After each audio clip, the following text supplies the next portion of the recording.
अस्सलामुअलैकुम बच्चों, औज़ुबिल्लाहि मिनश्शैतानिर्रजीम, बिस्मिल्लाहिर्रहमानिर्रहीम। रब्बि इश्रह ली सदरी व यस्सिर ली अमरी वहलुल उक़दतम मिन लिसानी यफ़क़हू क़ौली।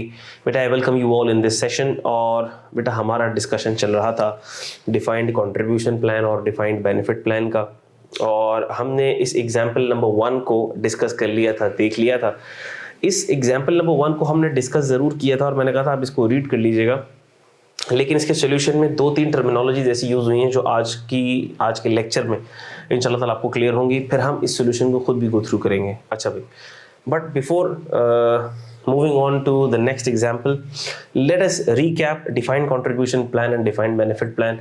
तो डिफाइंड कंट्रीब्यूशन प्लान में मैंने आपको ये कहा था, अच्छा, plan can be funded, can be unfunded. हम फंडेड प्लान्स की बात कर रहे हैं for the sake of ease, convenience and simplicity. Defined contribution plan के अंदर employer has a liability limited to the specified contribution जो उसने फंड में डालना है। उसके बाद वो फंड जाने, एम्प्लॉय जाने, एम्प्लॉयर का कोई काम नहीं है। फंड के अंदर जो वो पैसे डाल देगा वो इंक्रीज होते रहेंगे और एम्प्लॉय को मिल जाएंगे। ठीक होगी बात। डिफाइंड बेनिफिट ऑब्लिगेशन में एम्प्लॉयर ने बेनिफिट का वादा किया है, कोई कमिटमेंट की है जो किसी वेरिएबल पर डिपेंड कर रही है। मिसाल के तौर पर, आप जब छोड़कर जाएंगे तो जो आपकी लास्ट सैलरी होगी multiply by number of years you have worked, वो बेनिफिट आपको मिलेगा। अब ये भी नहीं पता कि वो काम कितने साल करेगा, ये भी नहीं पता उसकी लास्ट सैलरी कितनी होगी, कब तक जिएगा, कब मरेगा, कब रिटायर होगा, कब छोड़कर जाएगा, नहीं पता। Defined benefit plan, benefit, defined benefit obligation बोलते हैं इसको। अच्छा, सारी बातें हमने डिटेल में कर ली, इसलिए मैं इसकी बहुत ज़्यादा एग्जांपल्स में वापस से नहीं जा रहा हूँ। Let's read this once again. Last class में भी हमने ये पढ़ा था और फिर हम आगे चलेंगे। Accounting for defined benefit, defined contribution plan. Now we are moving on to the most important thing, it's accounting, recognition, measurement. ठीक है, ये भी हमने देख लिया कि ये लायबिलिटी होगी। पोस्ट एम्प्लॉयमेंट बेनिफिट लायबिलिटी क्यों होगी, हमने देख लिया। डिफाइंड बेनिफिट ऑब्लिगेशन लायबिलिटी क्यों होगी, हमने देख लिया। क्योंकि देखो, डिफाइंड बेनिफिट ऑब्लिगेशन क्यों अराइज हो रही है, बिकॉज ऑफ आवर प्रॉमिस। हमने वादा किया आज एम्प्लॉय से कि जब तुम 20 साल बाद छोड़कर जाओगे, जो तुम्हारी लास्ट सैलरी होगी मल्टीप्लाई बाय 20 करके तुमको मिलेगी। तो क्या हमारी ऑब्लिगेशन है? Answer is yes. लेकिन आज तो नहीं है, देना आज नहीं है। बी वेरी क्लियर, देना आज नहीं, देना कब है? 20 साल बाद। लेकिन क्या ऑब्लिगेशन क्रिएट हो गई है? हमने कहा जी सर, ऑब्लिगेशन क्रिएट हो गई, कंस्ट्रक्टिव ऑब्लिगेशन क्रिएट हो गई। अगर लॉ कहता है तो लीगल ऑब्लिगेशन क्रिएट हो गई। ठीक है, और वो अमाउंट जो आज से 20 साल बाद देना है, उसमें आज की जो सर्विस है उसका भी तो कंट्रीब्यूशन है। अभी जो इस साल जो एम्प्लॉय काम कर रहा है वो भी तो कंट्रीब्यूशन है। हो सकता है एम्प्लॉय इसी साल के आखिर में छोड़ दे, हो सकता है अगले साल के आखिर में छोड़ दे। तो ऑब्लिगेशन तो बहुत और है। अब उसकी मेजरमेंट किस तरह से होगी वो हम देखेंगे। और ऑब्लिगेशन क्यों है, क्या है, ये सारी बातें हमने लास्ट क्लास में कर ली थी। कैसे निकलेगी, मैंने आपको एक आइडिया भी दे दिया था कि with the help of actuarial valuation निकलेगी। इसको हम मजीद डिटेल में आज की क्लास में देखेंगे। Accounting for defined contribution plan, the entity should charge agreed pension contribution to profit और loss as an employment expense in each period. बहुत सिंपल है। जैसे कि मैंने आपको एग्जाम्पल दी थी कि डिफाइंड कंट्रीब्यूशन प्लान के अंदर, जैसे कि जस्ट लाइक अ प्रोविडेंट फंड। ठीक है, एग्जाम्पल प्रोविडेंट फंड। ये एम्प्लॉयर, ये फंड है। एम्प्लॉयर ने कहा कि भाई जो भी सैलरीज है एम्प्लॉय की, उसका 10% मैं इस फंड में कंट्रीब्यूट करूंगा, दैट्स इट। तो हमने कहा बिल्कुल सिंपल सी बात ये है कि सर, जो एम्प्लॉयर उस फंड में कंट्रीब्यूट कर रहा है वो उसका एक्सपेंस है, उसको एक्सपेंस बुक करें। पे हो गया है तो लायबिलिटी खत्म हो गई है। और अगर पे नहीं हुआ है, फंड में कोई कंट्रीब्यूशन बाकी है, जाना बाकी है, अभी पे नहीं हुआ है, ईयर एंड आ गया है, लायबिलिटी बुक कर लें। अकाउंटेंट है हम, हमसे बेहतर कौन जाने अकाउंटिंग एंट्रीज की। बहुत आसान, बहुत सिंपल। अच्छा, जो एम्प्लॉय, फिर मैंने बताया था कि प्रोविडेंट फंड के अंदर एम्प्लॉय भी तो कंट्रीब्यूट करता है अपनी सैलरी का 10%। तो हमने कहा सर वो तो एम्प्लॉय का काम है ना, हम एम्प्लॉय की अकाउंटिंग थोड़ी पढ़ रहे हैं, हम तो एम्प्लॉयर के पर्सपेक्टिव से अकाउंटिंग पढ़ रहे हैं। तो इस फंड में जो एम्प्लॉयर की ऑब्लिगेशन है, अभी हमें सिर्फ उससे सरोकार है। फिर इस फंड में दोनों का पैसा चले जाएगा, उसकी क्या इनकम आएगी, वो डिस्ट्रीब्यूट होगी। मैंने कहा हमें इससे भी सरोकार नहीं है, हम तो ये देख रहे हैं कि एम्प्लॉयर की फाइनेंशियल स्टेटमेंट्स में क्या एक्सपेंस आएगा और क्या उसकी बैलेंस शीट के अंदर या फाइनेंशियल स्टेटमेंट, फाइनेंशियल पोजीशन में क्या उसकी लायबिलिटी बुक होगी। हमने कहा सर सैलरी का 10% ये उसका एक्सपेंस होता रहेगा, अगर वो फंड में डालता रहा तो ठीक, और अगर नहीं डालता रहा तो हमने कहा ईयर एंड के ऊपर जो भी ऑब्लिगेशन बनती होगी हमें बुक करना पड़ेगी। और इसकी छोटी सी एग्जांपल हम देख भी लेते हैं, आ रही है बेटा अभी आपके पास।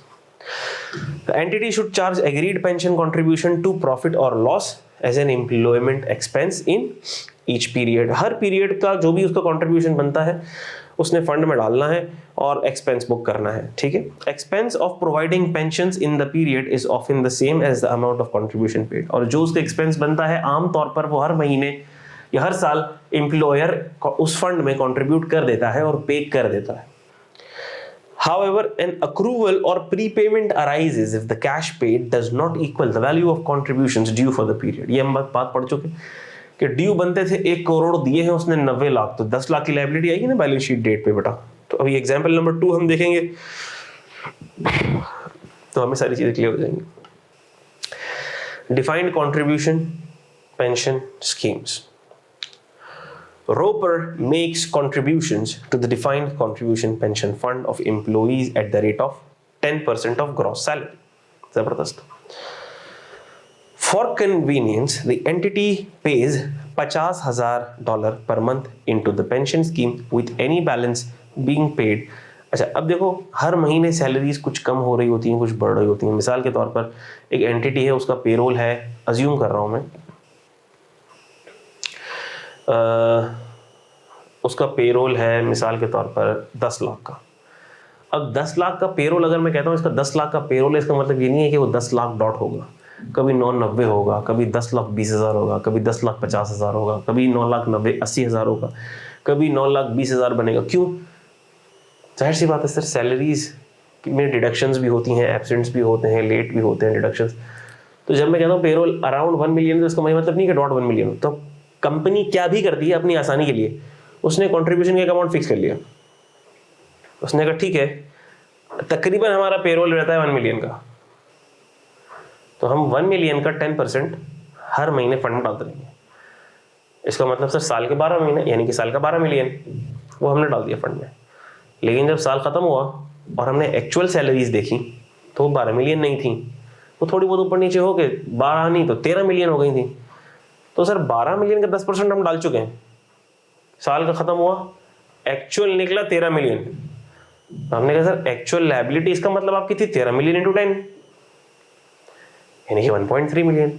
आप डाल चुके हैं $1.2 मिलियन, तो 0.1 का मजीद कंट्रीब्यूशन कर दें, कर देंगे तो ठीक, नहीं करेंगे तो लायबिलिटी बुक होगी बैलेंस शीट डेट के ऊपर। मैं कहा सर अब इस सवाल को पढ़ते हैं, बिल्कुल सेम केस हो रहा है। Roper makes contribution to the defined contribution fund of employees at the rate of 10% of gross salaries। For convenience, आसानी के लिए entity pays $50,000 per month into the pension। वो हर महीने $50,000 per month पेंशन स्कीम के अंदर डाले जा रहे हैं for the sake of simplicity, with any balance being paid in the first month of the following accounting year। और जो भी बच जाएगा, मिसाल के तौर पर if this is the year,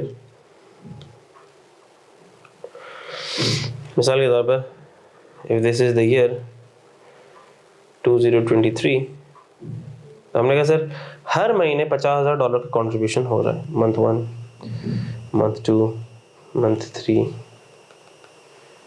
month 12। कितना? 50,000। मैं अगर सम करूं इसको तो क्या बना, $0.6 मिलियन बन गया, यानी $6 लाख बन गया। मैंने कहा जबरदस्त हो गया।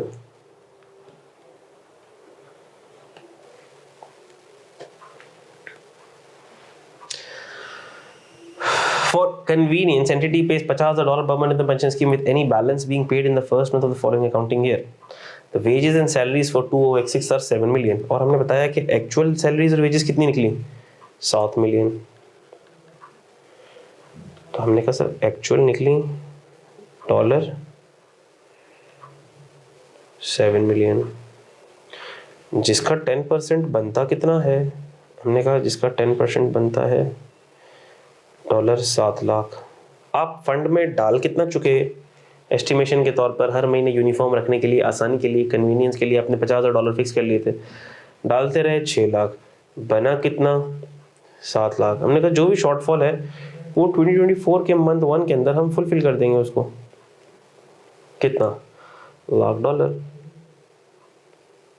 लेकिन सर ये $1,00,000 परटेन किस साल से करता है? हमने कहा सर ये $1,00,000 परटेन करता है 2013 से, तो क्या मुझे 2023 से, तो क्या मुझे 2023 में इसकी लायबिलिटी बुक करनी चाहिए?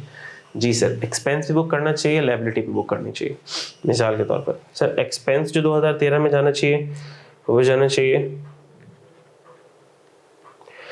डिफाइन कंट्रीब्यूशन प्लान एक्सपेंस, नहीं होगी कुछ,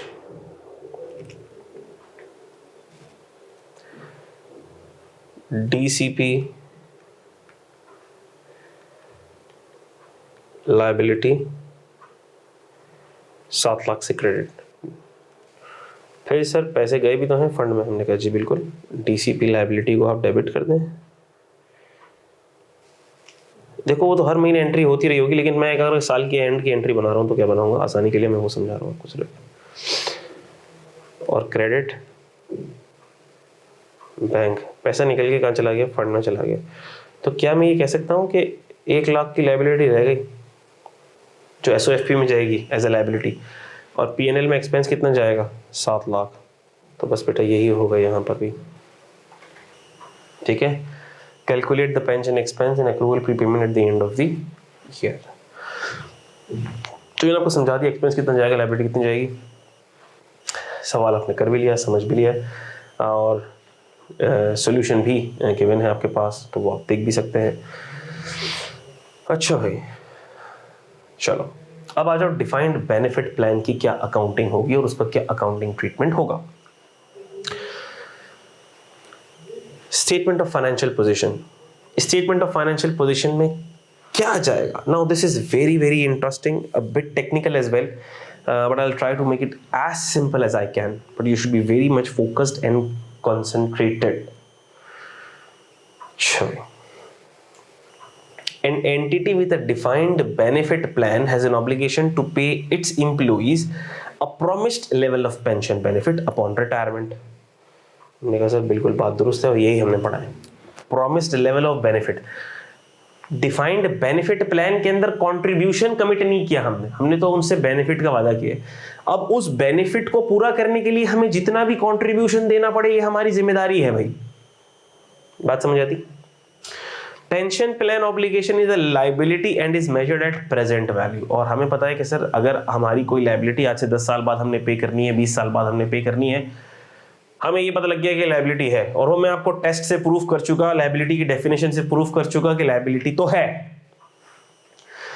अब सर लायबिलिटी रिकॉर्ड कैसे होती है? प्रेजेंट वैल्यू पे।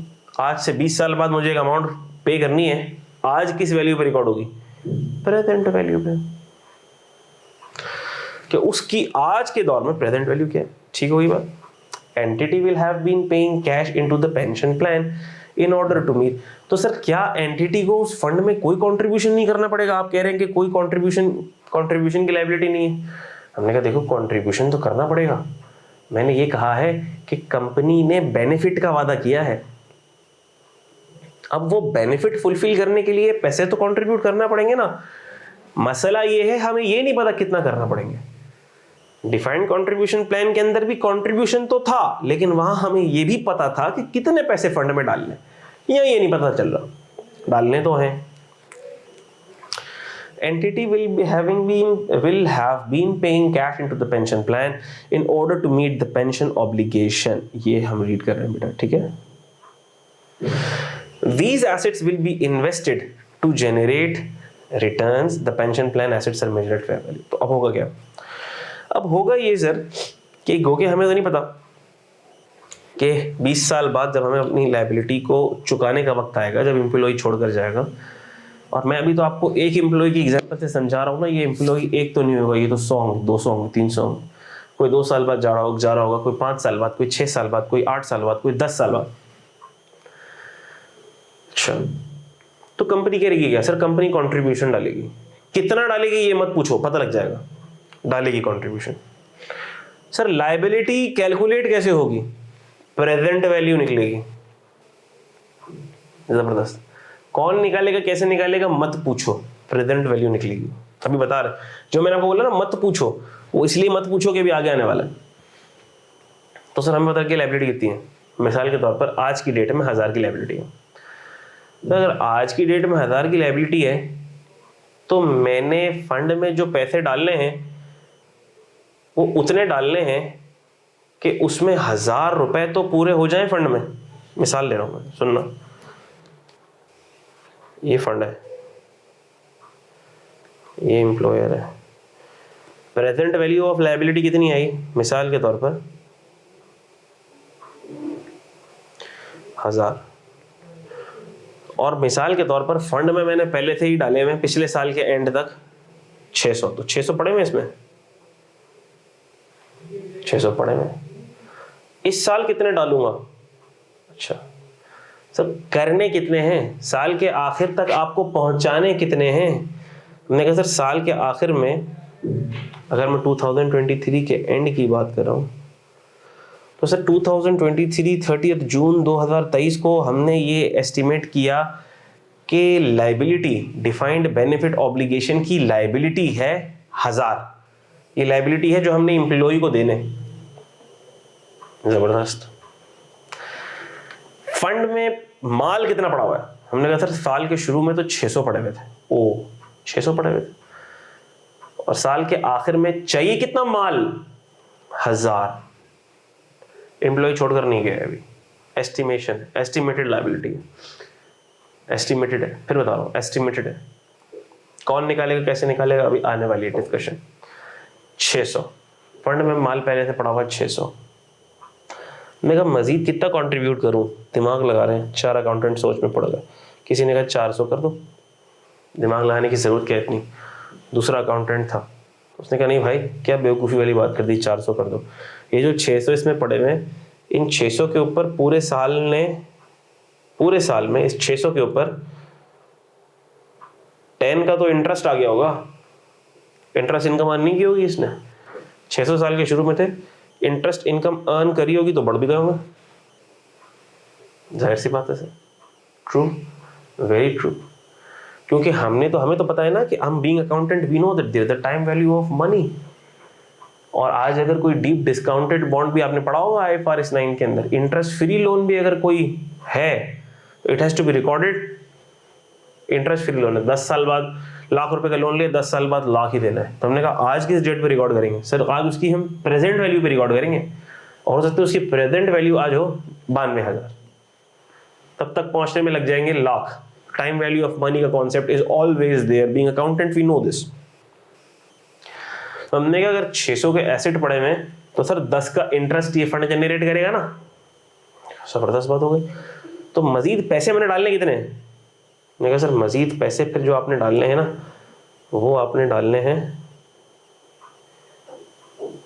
390। शॉर्टफॉल है ये।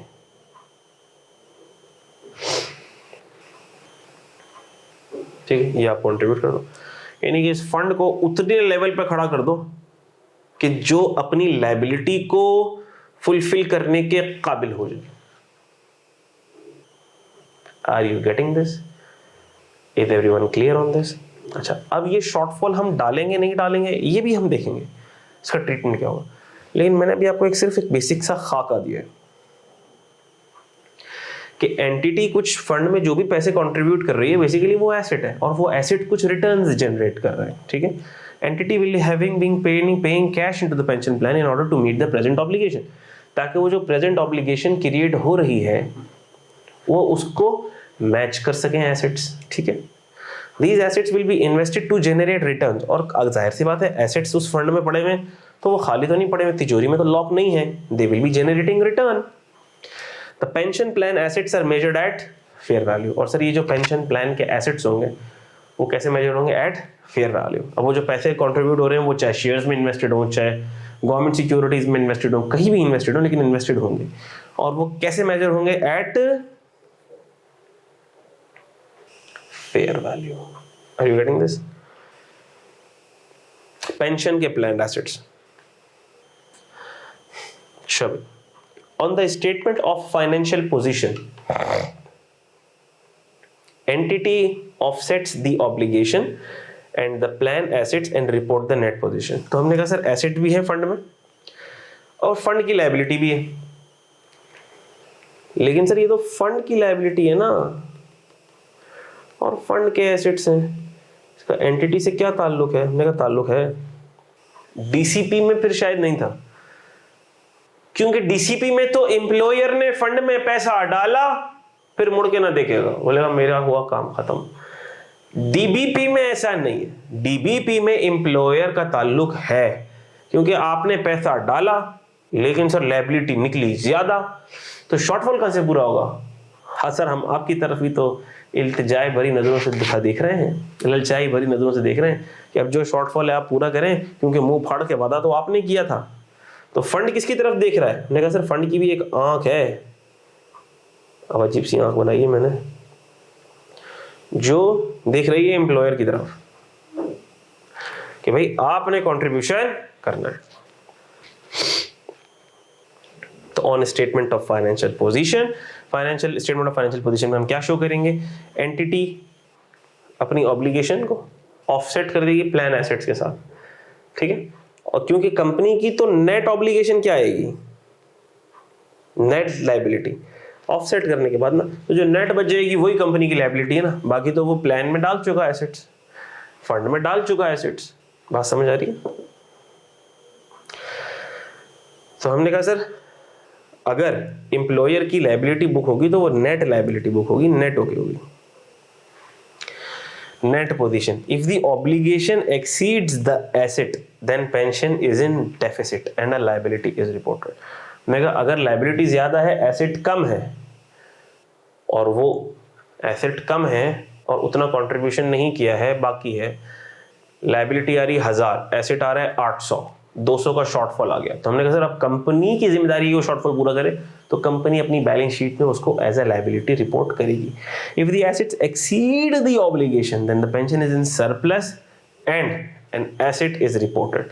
और हमने कहा सर अगर प्लान के एसेट्स ज्यादा हैं, 1200 के एसेट्स आ रहे हैं और लायबिलिटी की प्रेजेंट वैल्यू बन रही 1000, 200 रुपए के एसेट्स ज्यादा हैं, हमने कहा सर अब ये आ जाएगा सरप्लस, ठीक है, और एसेट रिकॉर्ड होगा। Due to the difficulty involved in calculating these amounts, IAS 19 recommends the use of an expert known as actuary। और सर हम ये सारी चीजें जो भी अननोन वेरिएबल्स हैं, हम सारा टोपी मलबा उठा के किस पर डाल देंगे? एक्चुअली पर डाल देंगे। यानी कि हम बीइंग अकाउंटेंट, आखिर में आप ये देख रहे होंगे कि हम बीइंग अकाउंटेंट वही डेबिट क्रेडिट कर रहे होंगे बच्चों की तरह, और कोई रॉकेट साइंस नहीं है इसके अंदर। सारी टोपी जिम्मेदारी और रिस्पॉन्सिबिलिटी किस पर डाल देंगे? हम एक्चुअली पर डाल देंगे। क्या क्या जिम्मेदारी? ये आइडेंटिफाई करने की कि एम्प्लॉय कब तक जिएगा, कब तक हमारे पास काम करेगा, जब छोड़ के जाएगा उसकी आखिरी सैलरी क्या होगी। बहुत सारे वेरिएबल्स होते हैं एक्चुअली के असम्पशन में। ये भी एक्चुअली बताएगा कि हमारी आज के दिन में present value of defined benefit obligation कितनी है, present value of net S plan, fair value of plan assets कितने हैं, ठीक है, fair value of plan assets कितने हैं वो भी बता देगा एक्चुअली। ना भी बताए तो वो तो हम भी निकाल सकते हैं ना, बीइंग अकाउंटेंट, एसेट्स की वैल्यू कितनी है, उसके लिए हम एक्चुअली की भी जरूरत नहीं है, ठीक है। जो मुश्किल चीजें हैं हम सारी किस पर डाल देंगे? एक्चुअली पे। सारी तोप किसके कंधे पर किस चला देंगे? हम एक्चुअली के कंधे पे। प्रेजेंट वैल्यू ऑफ लायबिलिटी तुम बता दो, एम्प्लॉय कब छोड़ के जाएगा तुम बता दो, उसकी आखिरी सैलरी क्या होगी तुम बता दो।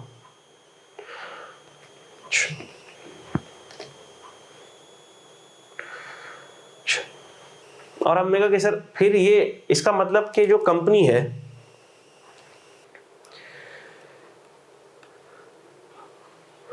और ये इसका पेंशन फंड,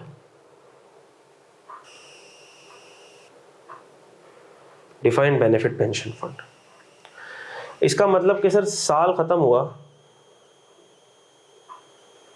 और 2023 में एक्चुअरी ने बता दिया कि क्लोजिंग पे जितने तुम्हारे एम्प्लॉय हैं, जितने साल वो काम करेंगे, जो उनकी आखिरी सैलरी होगी, जो तुमको पैसे देने पड़ेंगे, उसके हिसाब से तुम्हारी लायबिलिटी प्रेजेंट वैल्यू, अब उस लायबिलिटी का एक स्पेसिफिक नाम है बड़ा प्यारा सा, कहते हैं present value of defined benefit obligation, प्यार से हम कहते हैं PVDBO, PV ऑफ DBO। किसने बताया? एक्चुअली ने ही बताया। क्या बताया? कि तुम्हारी present value of defined benefit obligation है $25 मिलियन। जबरदस्त। और 2023 के एंड में FV ऑफ प्लान एसेट्स कितने हैं? FVPA ने कहा $23 मिलियन। शॉर्टफॉल कितना बच गया? $2 मिलियन। हमने कहा सर $2 मिलियन की SOFP में क्या आ जाएगी?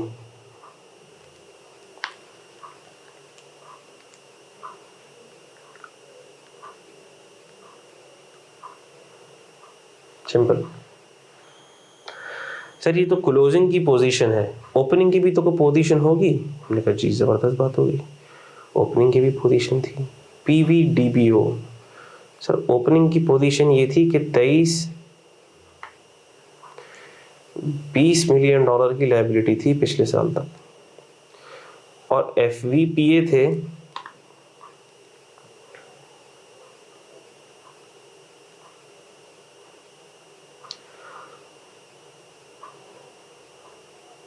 $19 मिलियन।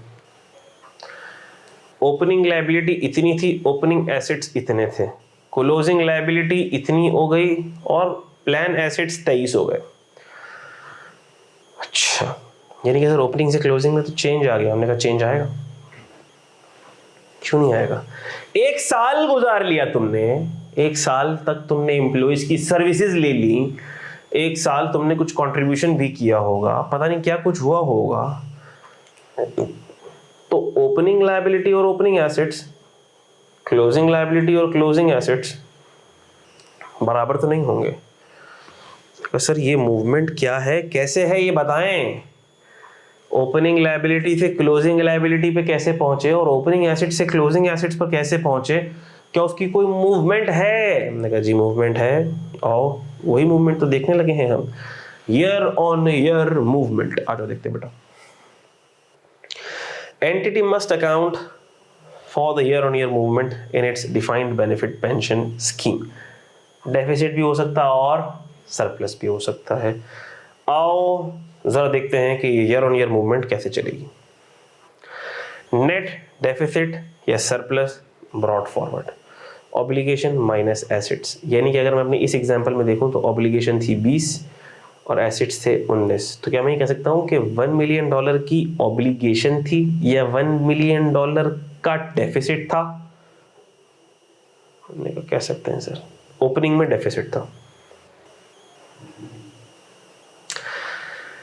अच्छा, जबरदस्त हो गई बात।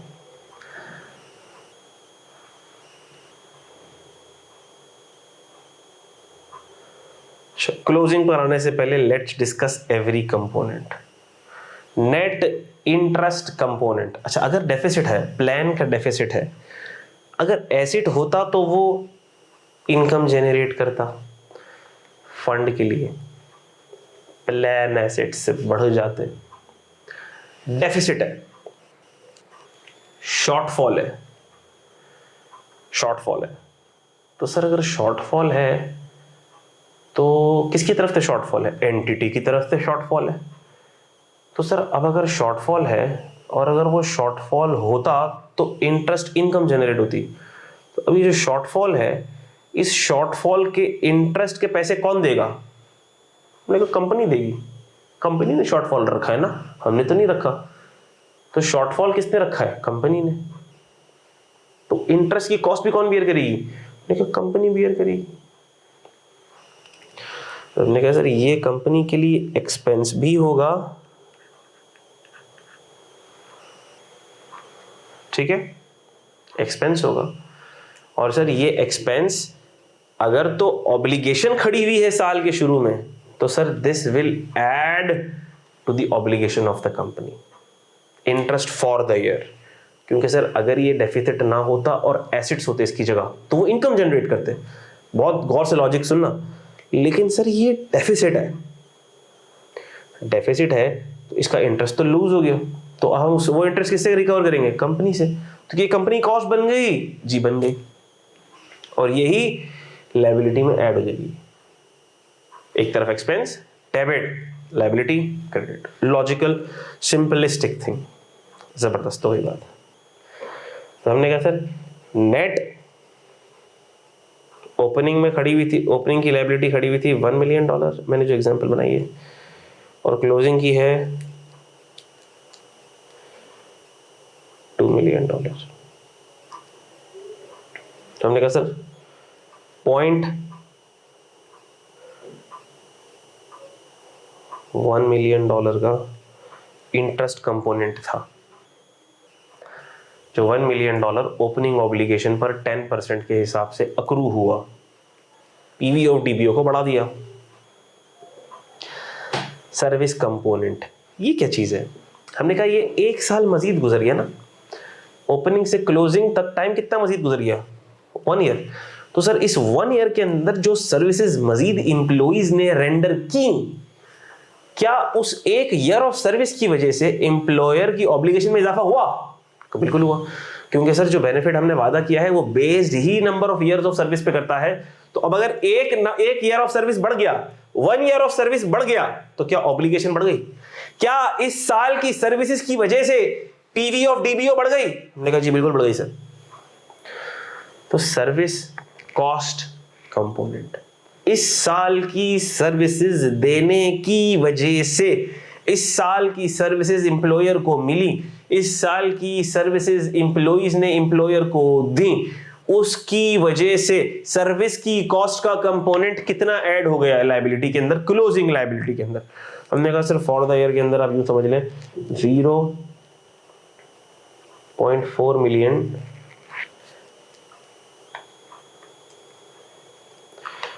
या यूं कह लें $2 मिलियन, नहीं 2 मिलियन थोड़ा सा ज्यादा हो जाएगा।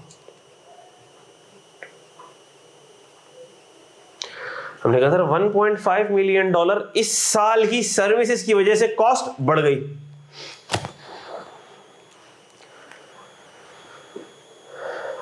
जबरदस्त।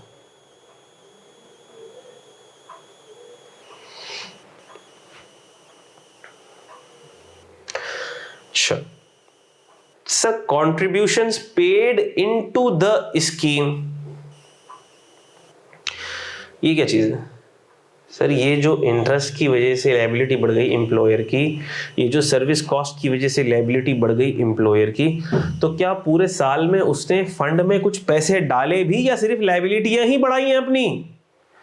मैंने कहा नहीं सर, फंड में उसने कंट्रीब्यूट भी किया है। अच्छा भाई कितना कंट्रीब्यूट किया है ज़रा ये बता दो, कितना कंट्रीब्यूट किया है? मैंने कहा सर जो कंट्रीब्यूट किया है वो किया है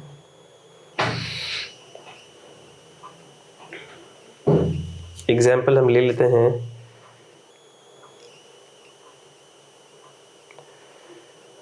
$3 मिलियन। अच्छा सर $3 मिलियन कंट्रीब्यूट कर दिया, जबरदस्त हो गई बात। ये 3 को थोड़ा सा कम कर देते हैं, तो कहते हैं $1.3 मिलियन।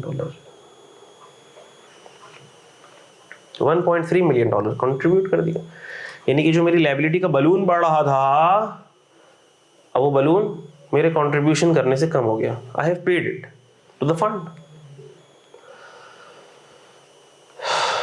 अच्छा भाई जबरदस्त हो गई बात।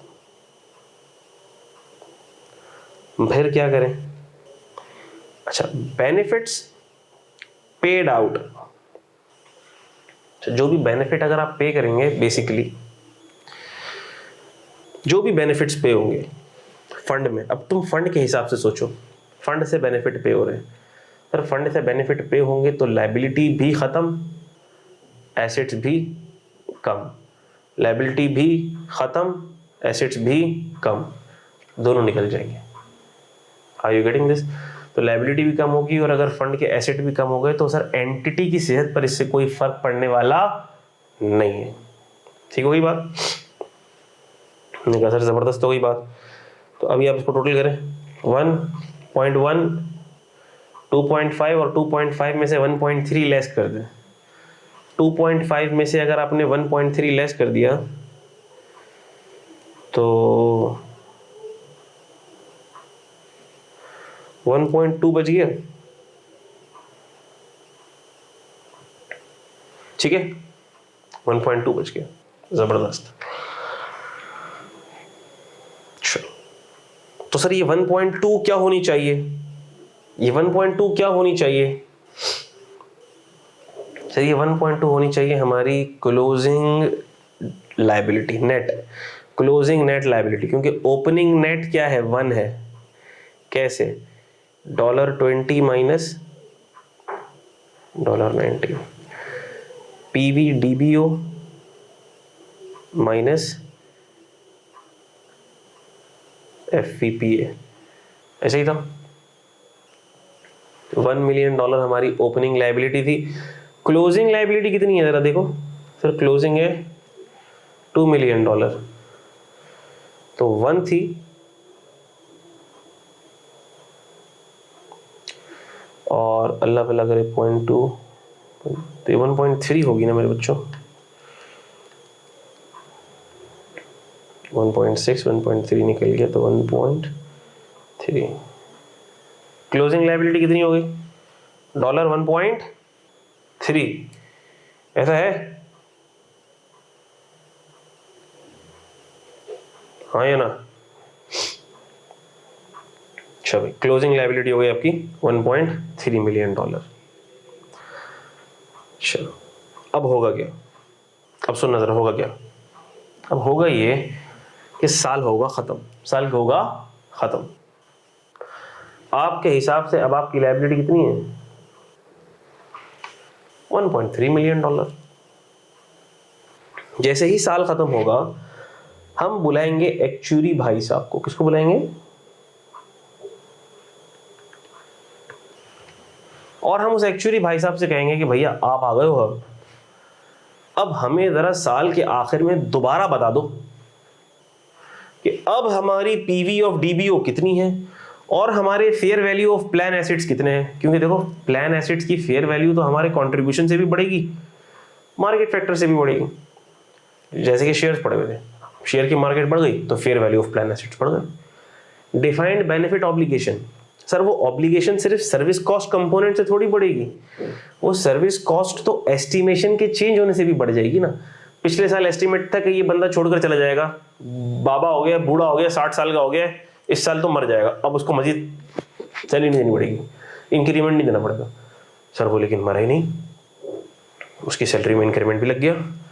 अब जो हमारा वादा था कि तुम्हें 20 साल ऑफ सर्विस की बेनिफिट के तौर पर सैलरी इंटू 20 देंगे जब तुम छोड़ के जाओगे, तो अब सर उसकी सैलरी बढ़ गई और साल भी बढ़ गए 21। तो सर इसका मतलब ये है कि जो बेनिफिट की प्रेजेंट वैल्यू, जो लायबिलिटी की प्रेजेंट वैल्यू बढ़ रही है, वो भी बहुत सारे वेरिएबल फैक्टर्स पर डिपेंड कर रही है, which are outside our control. तभी तो हम एक्चुअली को बुला रहे हैं। तो closing liability plus minus number से कैलकुलेट नहीं हो सकती। हमारे इस प्लस माइनस, हम तो इस प्लस माइनस कर सकते हैं उन चीजों का जो हम अकाउंटेंट्स हैं, जो हमारे हाथ में, लेकिन सर बहुत सारी ऐसी चीजें जो हमारे हाथ में नहीं। इकोनॉमिक सर्कमस्टांसेस चेंज हुए, प्लान एसेट्स की फेयर वैल्यू कम हो गई, शेयर मार्केट डाउन हो गई। बात समझ आ रही है सर? वो एम्प्लॉइज जो हम सोच रहे थे कि रिटायरमेंट की एज पे पहुंच गए, अब वो छोड़ के चले जाएंगे, गवर्नमेंट का लॉ चेंज हुआ, रिटायरमेंट की एज बढ़ा दी। तो हमने कहा साल के आखिर में हमें एक्चुअली भाई को फिर बुलाना पड़ेगा, क्योंकि ये काम ही नहीं हमारा, ये एस्टिमेशंस करना हमारा काम ही नहीं है।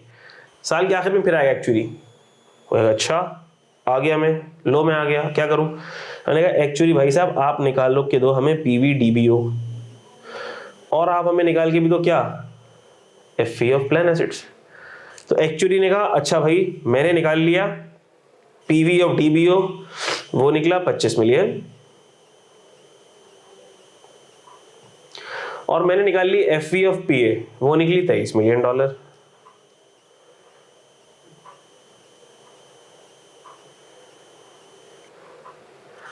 यानी कि एक्चुअली ने कहा कि अब आपकी नेट डेफिसिट या सरप्लस कितना खड़ा हुआ है,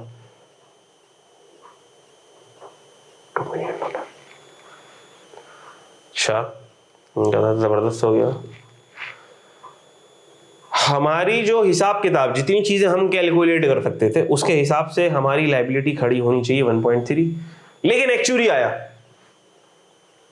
और उसने कुछ एक्सपीरियंस एडजस्टमेंट्स करी, मार्केट के हालात देखे, चेंजिंग फैक्टर्स को अकाउंट फॉर किया, इकोनॉमी को देखा, लेजिस्लेशंस को देखा, लोगों की एजेस का एनालिसिस चेंज हुआ, डेमोग्राफिक्स चेंज हो गए, जो उसकी एक्सपर्टीज है उसने देखा और उसने कहा कि भाई क्लोजिंग पे जो आपकी लायबिलिटी बनती है मेरे हिसाब से बनती है $2 मिलियन, पीवीडीबी बनता $25 मिलियन, एफपीपी आपकी पहुंच गई $23 मिलियन, तो नेट लायबिलिटी बनती $2 मिलियन। तो हमने कहा अच्छा, हमारे हिसाब से 1.3 बन रही थी, लेकिन आपके आने से आपकी इल्म की रोशनी के अंदर अब हमने इसको रीमेजर कर दिया।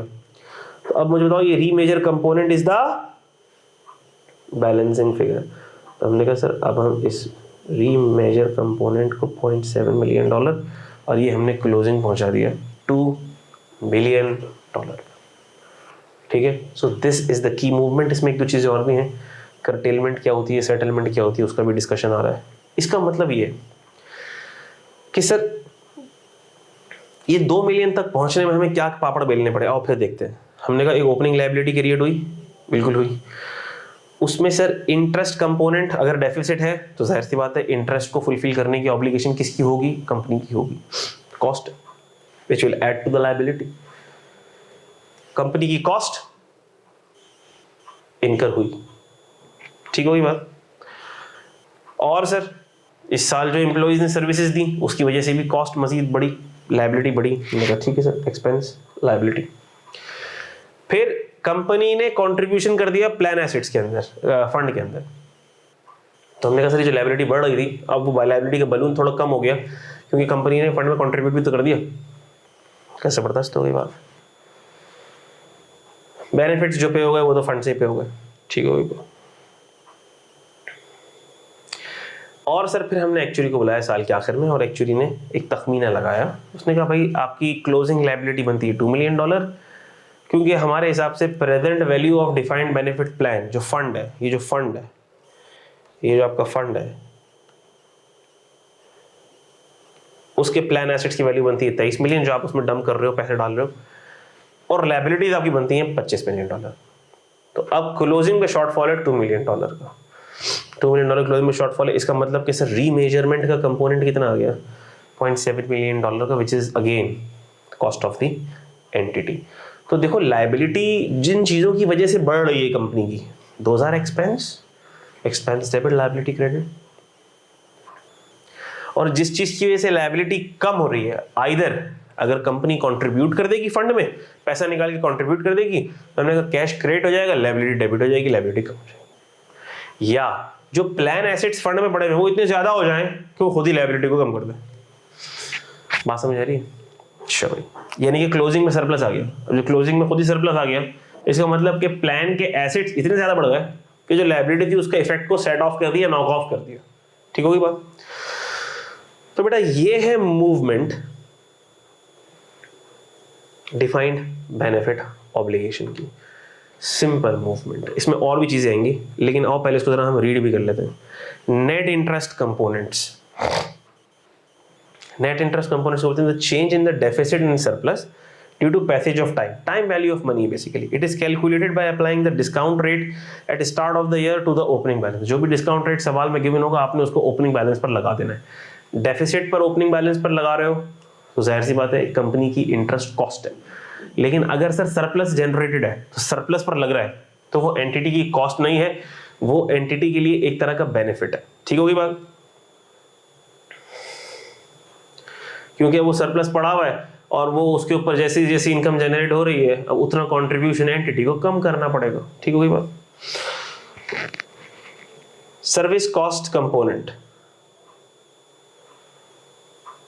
तो मैंने कहा इस साल जो सर्विसेज दी हैं, इस साल जो एम्प्लॉइज को मैंने सर्विसेज दी हैं उसकी वजह से जो मेरी कॉस्ट का इंक्रीज आया, प्रेजेंट वैल्यू का इंक्रीज आया, जो एम्प्लॉइज ने मुझे सर्विसेज दी हैं, सॉरी एम्प्लॉइज ने इस साल जो मुझे सर्विसेज रेंडर की हैं उसकी वजह से भी तो लायबिलिटी बढ़ेगी ना, वो है service cost.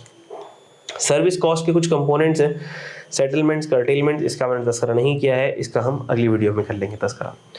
Contributions to the pension scheme, sir जो हम कॉन्ट्रीब्यूशन डालेंगे पेंशन फंड में उससे हमारी लाइबिलिटी कम हो जाएगी, ठीक है। Are the cash payments into the plan made by the entity in the current period there has no impact on profit and loss. कैसे होगा, हमारी तो लाइबिलिटी कम हो रही है ना, liability debit cash credit, PNL पर कोई इम्पैक्ट नहीं। पीएनएल के इम्पैक्ट वाले कौन से हैं, service cost, net interest income, ठीक है, नेट इंटरेस्ट कॉस्ट या income. Benefits paid, the amounts benefits paid are the amounts paid out to retired employees during the period. जो भी छोड़कर जाएगा फंड उनको सेटल कर देगा, तो वो पैसे भी कहाँ से जा रहे होंगे, फंड से जा रहे होंगे। The payments reduce the plan obligation and plan assets y equal amount, तो जितना उसकी ऑब्लिगेशन कम हो रही होगी उतने ही एसेट्स कम हो रहे होंगे, तो कोई इंपैक्ट नहीं पड़ेगा। So have no net impact on the deficit और सरप्लस। रीमेजरमेंट कंपोनेंट क्या है, remeasurement component arises due to changes in actuarial assumptions. साल के आखिर में एक्चुरी आया, उसकी अजम्पशंस चेंज हो गई, उसके एस्टिमेट्स चेंज हो गए, इकोनॉमी एनवायरनमेंट चेंज हो गई, डेमोग्राफिक्स चेंज हो गई, रिटायरमेंट एज चेंज हो गई, सैलरीज का इंक्रीमेंट वगैरह आ गया, अराइजेस, और उसकी वजह से उसकी अजम्पशंस चेंज हो गई। या यूँ कह लो सैलरी का एबनॉर्मल इंक्रीमेंट आ गया, नॉर्मल 10 था, इस दफा हमने 12 कर दिया, तो एक्चुअली बोलेगा भाई तूने 12 कर दिया तो अब पीवी और डीबीओ की लायबिलिटी तो फर्क आ गया। The remeasurement component arises due to changes in actuarial assumptions year on year, it is calculated as a, और हमें तो कोई टेंशन लेने की जरूरत ही नहीं है, बस हमने समझ लिया ये फिगर तो वैसे भी क्या निकालनी है हमको, बैलेंसिंग फिगर निकालनी है, ठीक है। इस स्टैंडर्ड की सबसे अच्छी चीज़ यही है कि हर चीज़ जो भी मुश्किल है वो हमें गिवन होगी, क्योंकि वो काम हमने नहीं करना, किसने करना है, एक्चुअली ने करना है, और जो इजी चीज़ होगी वो हमें निकालनी होगी, क्योंकि वो आसान काम कौन करेगा, हम जैसे टेक्निकल लोग, ठीक है। एंड इज रिकॉर्डेड इन, ये इंपॉर्टेंट बात है कि sir gain loss on remeasurement component ये किधर जाएगा, ये ओसीआई में जाएगा, ये पीएनएल में नहीं जाएगा, ठीक है, ये पीएनएल को हिट नहीं करेगा। ये इंपॉर्टेंट बात है जो आपने याद रखनी है। अच्छा, इसका मतलब अगर मैं इसको देखूं तो सर मेरे बेसिकली दो रिस्क्स हैं, एक एंटिटी के लिए दो बड़ी अनसर्टेनिटीज हैं। क्या, नंबर 1, दो बड़ी अनसर्टेनिटीज हैं जो डिफाइंड कंट्रीब्यूशन प्लान में नहीं थी लेकिन डिफाइंड बेनिफिट प्लान में है। क्या,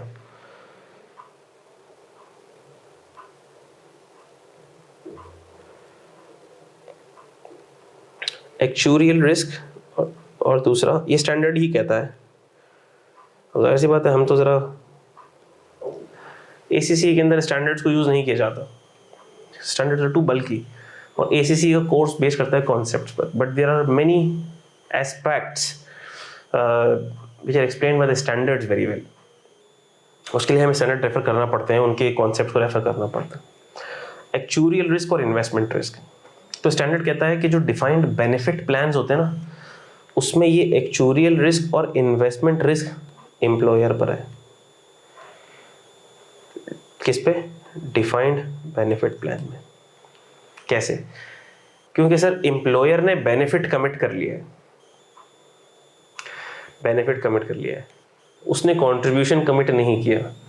अब उसने फंड में कंट्रीब्यूशन किया और वो कंट्रीब्यूशन जाहिर सी बात है फंड का एसेट बन गया, और वो एसेट उस रेट पे ग्रो ना हुआ, वो एसेट उसकी वैल्यू डाउन हो गई, उस इन्वेस्टमेंट की वैल्यू डाउन हो गई, उस इन्वेस्टमेंट्स की एसेट उस तरह से ना बढ़ी जिस तरह से अज्यूम्ड थी। क्योंकि सर हम तो ये चाह रहे हैं ना कि अगर 20 साल तक ये फंड पहुंच रहा है तो सर वो एसेट्स जो हम इसमें कंट्रीब्यूट कर रहे हैं वो भी तो बढ़ रहे होंगे ना, सूद जमा हो रहा होगा, इन्वेस्टमेंट की वैल्यू बढ़ रही होगी। क्योंकि जब हम 20 साल बाद लायबिलिटी को सेट ऑफ करेंगे तो इस फंड में हम एसेट्स भी तो जमा कर रहे हैं, साथ साथ कमेटी भी तो डालना है। लेकिन अगर एसेट्स की वैल्यू या इन्वेस्टमेंट्स की वैल्यू उस रेट पर नहीं बढ़ी जो हम सोच रहे हैं, डाउन हो गई, इसका रिस्क किस पर है, हमने कहा रिस्क एम्प्लॉयर पर है। क्योंकि जो कुछ भी उल्टा सीधा हो जाएगा at the end of the day compensate किसको करना पड़ेगा, एम्प्लॉयर को, क्योंकि उसका वादा है कि तुझे मैं इतने पैसे दूंगा। अब प्लान में एसेट्स हो कि ना हो अच्छी बातें, नहीं होंगे तो हम ललचाई हुई नजरों से किसकी तरफ देखेंगे, आंखें बनाई थी ना मैंने, कहाँ गई वो आंखें, कहाँ गई आंखें, ये रही, ललचाई हुई नजरों से हम एम्प्लॉयर की तरफ देखेंगे। इसका मतलब सर इन्वेस्टमेंट रिस्क किसके ऊपर है, एम्प्लॉयर पर। डीसीपी में कोई इन्वेस्टमेंट रिस्क नहीं था, हमने पैसा डाल दिए, अब इन्वेस्टमेंट की वैल्यू कम हो जाए हमारी बला से, इनकम कम आए हमारी बला से, हमने पैसे डाल दिए, जितने डाले उतने लेके जाओ, दैट्स इट, जितने बचे उतने लेके जाओ। यहां पर इन्वेस्टमेंट रिस्क किस पर? एम्प्लॉयर पर। एक्चुरियल रिस्क भी एम्प्लॉयर पर है। एक्चुरियल रिस्क किसको कहते हैं? यानी कि वो रिस्क जो एक्चुरी की अजम्पशंस के हिसाब से चेंज हो रहा है। मिसाल के तौर पर एक्चुरी कहता है भाई 20 साल बाद तो इन्फ्लेशन का ये रेट हो जाएगा, तुमको इतने नहीं इतने इतने पैसे देने पड़ेंगे, तो आज से अब तुम्हें इतना नहीं इतना इतना इतना कॉन्ट्रीब्यूशन करना पड़ेगा, ओ हो इंक्रीमेंट इतना इतना करना पड़ेगा तुम्हें। ये बंदा 20 साल बाद छोड़ जाएगा, ये तो 50 साल बाद जाएगा, ये तो मार के निकलेगा इनसे। और जिस इलाके में ये रहता है उस इलाके में मौत की शरह ये है कि 80 साल के एज में मरते हैं, तो ये रिटायर भी होगा तो 70 साल की एज में रिटायर होगा, तब तक की सैलरी और फिर मल्टीपल, ओ माय गुडनेस। हमने कहा सर ये जो भी एजम्पशंस चेंज हो रही हैं क्योंकि फ्यूचर इज अनसर्टन, तो ये जितने भी अनसर्टन पैरामीटर्स की वजह से मेरी लायबिलिटी में इंक्रीज आ रहा है, क्या मैं कह सकता हूँ कि दिस इज एक्चुरियल रिस्क, कि जो एक्चुरी की अजम्पशंस की चेंज होने से जो मेरी लायबिलिटी बढ़ती चली जा रही है, पता नहीं ना जाने मुझे कितने पैसे देने पड़ेंगे, तो क्या ये भी एम्प्लॉयर पर है? हमने कहा जी सर ये बोथ आर ऑन एम्प्लॉयर। कुछ भी मसला होगा, कोई शॉर्टफॉल होगा किसी की भी वजह से, एक्चुअली अजम्पशंस की चेंज होने की वजह से, इन्वेस्टमेंट के वैल्यू में अप डाउन होने की वजह से, ये सब के सब बर्डन किस पे जाएगा? एम्प्लॉयर पे जाएगा, क्योंकि एम्प्लॉयर ने कहा है मैं हूँ स्टेट बैंक, जो मसला होगा मैं बैठा हूँ, तुझे वादा मैं कर रहा हूँ और वो पूरा मैं करूँगा। So in defined benefit plan everything goes on the shoulders of employer। तो एक्चुरियल रिस्क भी एम्प्लॉयर का है, इन्वेस्टमेंट रिस्क भी एम्प्लॉयर का है। डीसीपी में ऐसा कुछ नहीं है, ठीक है। तो बेटा नेक्स्ट सेशन में हम सेटलमेंट और कर्टेलमेंट को भी देखेंगे और इंशाल्लाह नेक्स्ट सेशन में हम इसकी कुछ 2-4 और एग्जांपल्स भी करेंगे, so that we can wrap up this standard. Thank you so very much. May Allah bless you all. This is a very important standard, इसलिए मैं इसके ऊपर बहुत टाइम लगा रहा हूँ, बहुत डिटेल में एक्सप्लेन कर रहा हूँ। एग्जामिनर का बहुत फोकस रहता है, पास्ट पेपर में कई दफ़ा आया है, टेक्निकल स्टैंडर्ड है, अच्छा स्टैंडर्ड है, नया स्टैंडर्ड है, हर इंच आपको क्लियर होना चाहिए इंशाल्लाह इसका। Thank you so very much, take care lot, may Allah bless you all. मुझे और सारे टीचर्स को दुआ में याद रखिएगा, अपना ख्याल रखिएगा। अल्लाह हाफिज़।